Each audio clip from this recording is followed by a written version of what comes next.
El miedo grita, el propósito susurra. Y es que si lo piensas bien, ¿cuántas veces has sentido que el miedo te invade con toda su fuerza mientras tu propósito parece apenas un murmullo lejano? Vamos a profundizar en esto, porque entenderlo puede marcar la diferencia entre quedarnos paralizados o avanzar con convicción. El miedo grita, perspectiva psicológica. El miedo tiene un poder inmenso sobre nosotros porque está diseñado para protegernos. Desde siempre, nuestro cerebro ha asociado el miedo con la supervivencia. El miedo es una respuesta evolutiva que nos mantiene alerta ante posibles amenazas. Por eso, cuando sentimos que algo amenaza nuestra zona de confort o pone en riesgo nuestros planes, el miedo grita. Nos inunda con pensamientos del tipo, ¿y si fracaso? ¿Qué van a pensar los demás? ¿No estoy listo aún? Pero piensa en esto, el miedo grita porque quiere detenernos. Es como una alarma que suena fuerte para que nos quedemos donde estamos. Y, aunque a veces tiene razón, en la mayoría de los casos solo está exagerando para protegernos de algo que ni siquiera es peligroso. Esto ocurre porque nuestro cerebro aún reacciona como si enfrentáramos peligros físicos, cuando en realidad muchas veces enfrentamos miedos emocionales o sociales. Un estudio realizado por la Universidad de Stanford demostró que las personas que reconocen el miedo como una señal de protección, pero no dejan que controle sus acciones, tienden a tomar decisiones más audaces y satisfactorias. El desafío está en reconocer cuando el miedo es irracional y cuando realmente está protegiéndonos de algo dañino.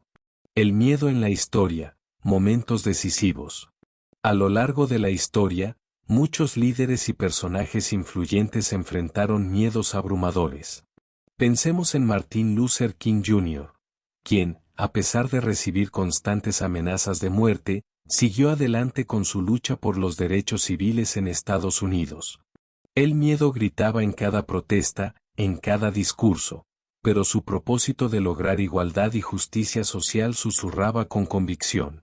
Su legado nos muestra que, aunque el miedo sea ruidoso, el propósito bien definido puede guiarnos hacia acciones valientes.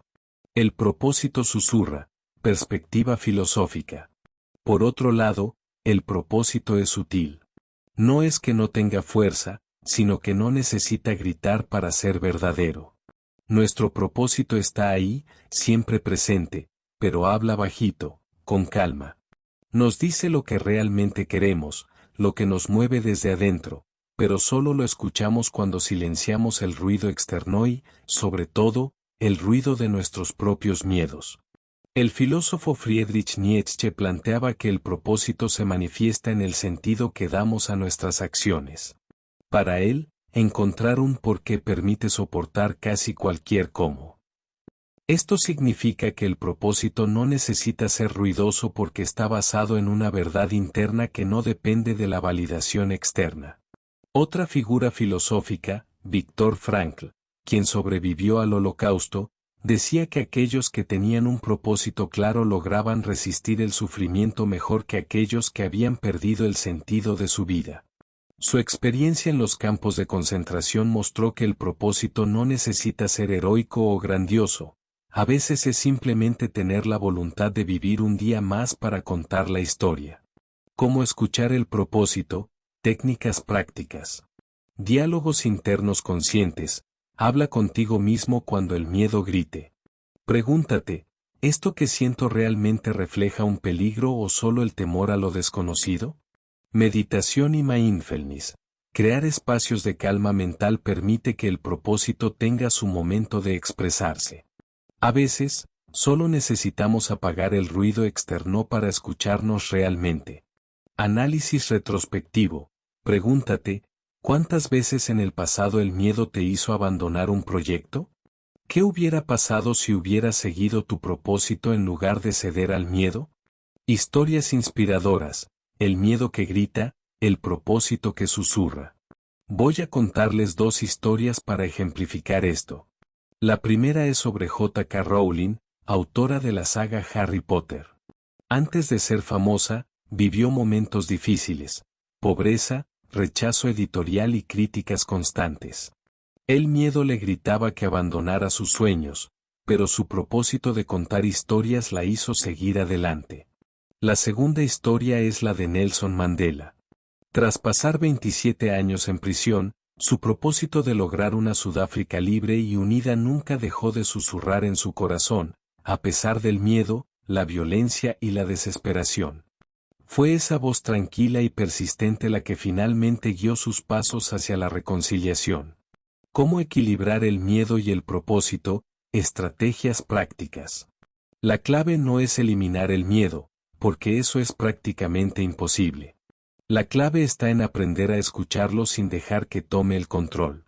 Una estrategia útil es preguntarte, ¿este miedo está protegiéndome de un peligro real o solo está evitando que salga de mi zona de confort? Practicar el silencio interior es fundamental. Dedicar unos minutos al día a la meditación o a escribir en un diario puede ayudarte a identificar si el miedo está justificadamente gritando o si tu propósito está intentando hacerse escuchar. Reflexión final.